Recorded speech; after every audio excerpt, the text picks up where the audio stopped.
Hello all, welcome to the sound of education YouTube channel.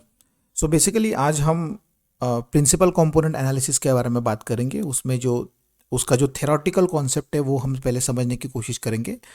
सो हमने feature extraction के बारे में डिस्कशन स्टार्ट किया था। तो फीचर एक्सट्रैक्शन के केस में हमने फीचर्स स्टैटिस्टिकल फीचर्स के बारे में लास्ट वीडियो में डिस्कस किया।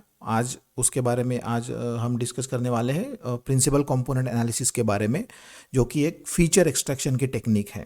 सो बेसिकली यहाँ पे प्रिंसिपल कंपोनेंट एनालिसिस के बारे में बात करने से पहले फीचर एक्सट्रैक्शन के बारे में मैं थोड़ा फिर से आपको बता दूं कि feature extraction technique dimensionality reduction का टेक्निक है। बट फीचर एक्सट्रैक्शन हम तब यूज़ करते हैं जब हमें जो डेटा का सारा इन्फॉर्मेशन जो है वो हमें कैरी करना होता है। हम कोई भी जो डेटा रिलेटेड इन्फॉर्मेशन है वो लूज़ नहीं करना चाहते, तो उस केस में हम फीचर एक्सट्रैक्शन टेक्निक यूज़ करते हैं। So in case of this feature extraction technique, now here in this today's video, we are going to discuss about the principal component analysis, that is PCA. And this video is about the theoretical concept of PCA only. जो mathematical intuition है, जो mathematical जो numerical PCA के बारे में है, वो हम नेक्स्ट वीडियो में कवर करने की कोशिश करेंगे, right. So let's start the today's video which is on principal component analysis. So here, so basically, first, these are the some important term here we have to discuss about the principal component analysis. Already हमने feature extraction के बारे में last कुछ videos में discuss किया था. So again here, if we have to reduce the features or if we have to reduce the dimensions in data set, so we have to use the feature extraction technique. So if you have to use the feature extraction technique, we can use this principal component analysis technique to reduce the dimension, right here. Now here first, principal component analysis is an supervised learning algorithm that is used for the dimensionality reduction in machine learning. जैसे हमने अभी discuss किया, dimensionality reduction के लिए use करते हैं, but specifically ये supervise learning algorithm है। अभी सुपरवाइज और अनसुपरवाइज का जो लर्निंग का जो डिफरेंस है वो हमने लास्ट जब अप्रोचेस टू ML हमने जब डिस्कस किया था तब हमने ये डिटेल डिफरेंस देखा है कि what is the exact difference between the supervise and unsupervise learning. So in case of this unsupervise learning we have a unstructured data, right, unlabelled data we can say, और unstructured data is there. So अगर इस तरीके का data हमारे पास available है, unstructured data, तो उस केस में हम डेटा से रिलेटेड कोई भी इंफॉर्मेशन लूज़ नहीं करना चाहते, तो इस केस में हम फीचर एक्सट्रैक्शन यूज़ करते हैं. और फीचर एक्सट्रैक्शन में हम प्रिंसिपल कंपोनेंट एनालिसिस यूज़ कर सकते हैं डायमेंशनलिटी रिडक्शन के लिए, ठीक है. Now here it is the statistical process that converts the observation of correlated features into a set of linearly uncorrelated features with the help of orthogonal transformation. Basically ये जो PCA है ये करता क्या है कि जो अनकोरिलेटेड फीचर्स है उन्हें कोरिलेट करके आपको एक नया कुछ एक क्लस्टर आपको फॉर्म कर देगा, नए कुछ ग्रुप्स आपको बना के देगा, ठीक है. वो डेटा को इस तरीके से डिस्ट्रीब्यूट करेगा कि आपको उसके अलग अलग ग्रुप्स मिलेंगे और वो कोरिलेटेड ग्रुप्स होंगे, ठीक है. Now here these new transform feature are called as a principal components. तो ये जो नए जो फीचर्स होंगे, जो कोरिलेटेड फीचर्स होंगे, उन्हें हम कहेंगे principal component, right. Now it is one of the popular tool that is used for exploratory data analysis and predictive modeling.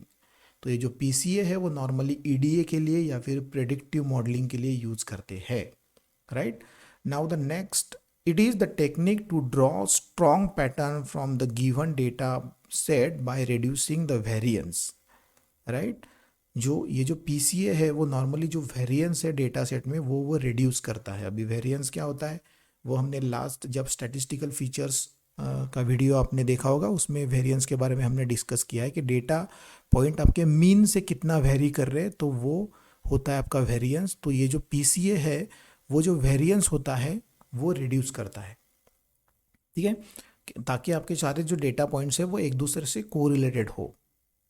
Then the PCA generally try to find the lower dimensional features to project the higher dimensional data, मतलब higher dimensional data को वो lower dimensional surface पे project करने की कोशिश करता है, ठीक है। और जैसे PCA generally tries to find the lower dimensional surface to project the higher dimensional data, higher dimensional data को लोअर डायमेंशनल सरफेस पे प्रोजेक्ट करने की कोशिश पीसीए करता है, ठीक है।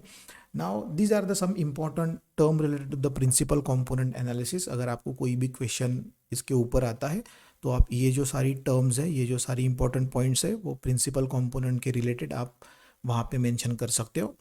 Now here we have to discuss some advantages, some applications of principal component analysis कि भाई ये कहाँ कहाँ पे यूज़ करता है, हम कर सकते हैं, कौन सी टेक्निक्स में हम ये प्रिंसिपल कंपोनेंट एनालिसिस यूज़ करते हैं। सो these are the some real world application of principal component analysis technique. So here in case of image processing we are using this PCA, computer vision technique में use करते हैं। Movie recommendation system आपने देखा होगा Netflix, Amazon prime का, तो उस case में ये प्रिंसिपल कंपोनेंट एनालिसिस है वो टेक्निक यूज़ करते हैं। उसके बाद use for finding the hidden patterns if the data has high dimensions, ऐसा कुछ डेटा होगा जो बहुत अनस्ट्रक्चर और हाई डायमेंशंस डेटा होगा, तो उस डेटा के जो पैटर्न्स है वो फाइंड आउट करना बहुत डिफ़िकल्ट होता है, तो उस केस में हम ये प्रिंसिपल कंपोनेंट एनालिसिस टेक्निक जो है वो यूज़ करते हैं for finding out the hidden patterns, right. Now in finance sector में यूज़ करते हैं, डेटा माइनिंग के लिए यूज़ करते हैं, साइकोलॉजी के लिए यूज़ करते हैं। So these are the some real world application where we are using the principal component analysis technique, right. Now again here the PCA algorithm is based on the some mathematical concept। ये जो PCA जो है actually वो कुछ mathematical concept के ऊपर based है, तो उसमें बेसिकली वेरिएंस और कोवेरिएंस के बारे में हम डिस्कस करते हैं या फिर हम उसे फाइंड आउट करते हैं, और we have to find out the eigen values and eigen factors, right. So ये जो आइगन वैल्यूज, जो covariance, eigen value, eigen factor, normalization, ये किस तरीके से करना है, जब हमें mathematical intuition behind the PCA हम डिस्कस करेंगे, जब हम न्यूमेरिकल सॉल्व करेंगे तब आपको इसके बारे में पता चलेगा। बट ये आप कुछ टर्म जो है मैथमेटिकल टर्म्स जो PCA से रिलेटेड है वो आपको याद रखना इम्पॉर्टेंट है। Eigen value, eigen vectors, variance, mean, so these are the different terms we have to use for finding out the principal component analysis, जब हम न्यूमेरिकल सॉल्व करेंगे तब, right. Now again these are the some common terms use in PCA algorithm। So the dimensionality, correlation, orthogonal, eigen vector, covariance matrix. So जब भी हम numerical solve करेंगे ये सारी जो टर्म्स है वो आपको रिपीटेडली हम यूज़ करेंगे कि भाई डायमेंशनलिटी के बारे में हम डिस्कस करेंगे, कोरिलेशन के बारे में हम बात करेंगे, ऑर्थोगोनल कंपोनेंट के बारे में हम बात करेंगे, calculations of eigen values and eigen vectors के बारे में हम बात करेंगे, कैलकुलेशन ऑफ कोवेरिएंस मैट्रिक्स के बारे में हम बात करेंगे। So these are the some terms, important term related to the PCA algorithm।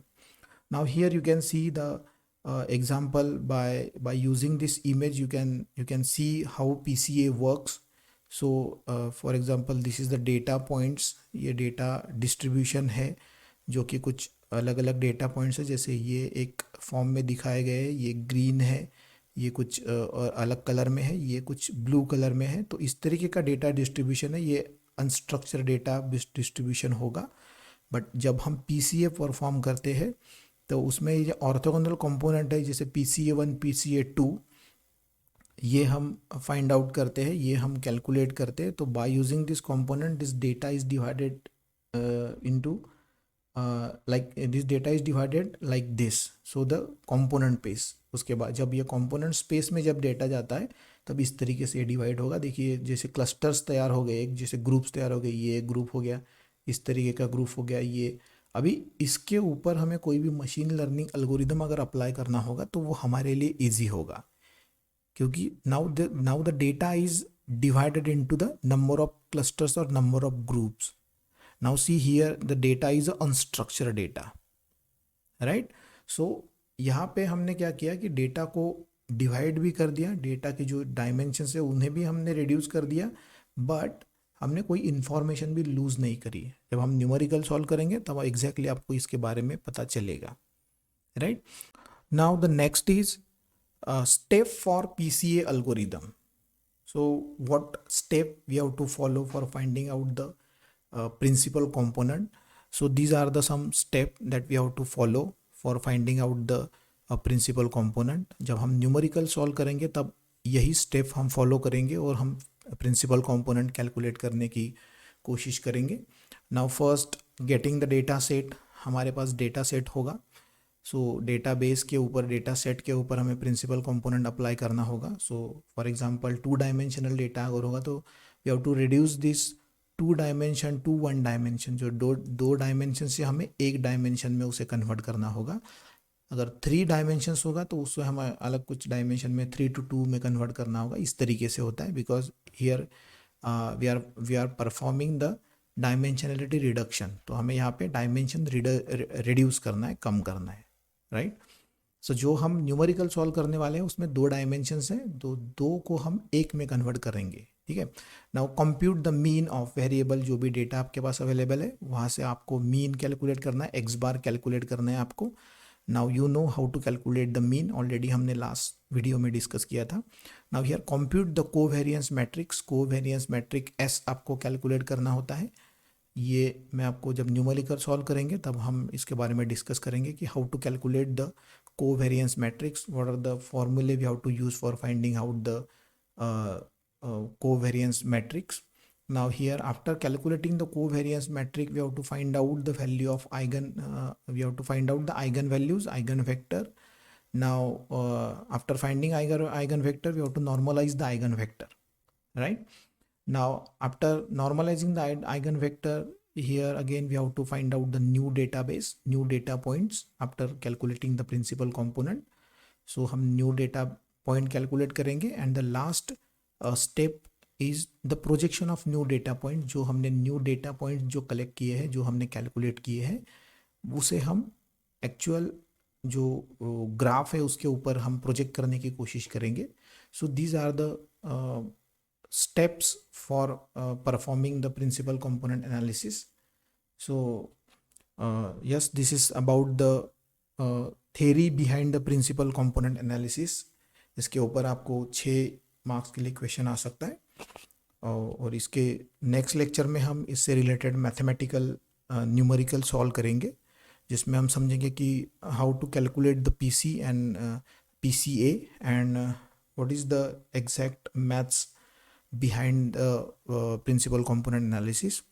So yes, अगर वीडियो आपको अच्छा लगा है, इन्फॉर्मेटिव लगा है, तो प्लीज़ वीडियो को लाइक कीजिए और स्टूडेंट के साथ शेयर कीजिए और चैनल को सब्सक्राइब कीजिए, बेल आइकॉन को दबाइए ताकि आपको आने वाले सारे वीडियोस की नोटिफिकेशन मिलती रहे। मिलते हैं नेक्स्ट लेक्चर में। Next lecture is on numerical on principal component analysis. Thank you.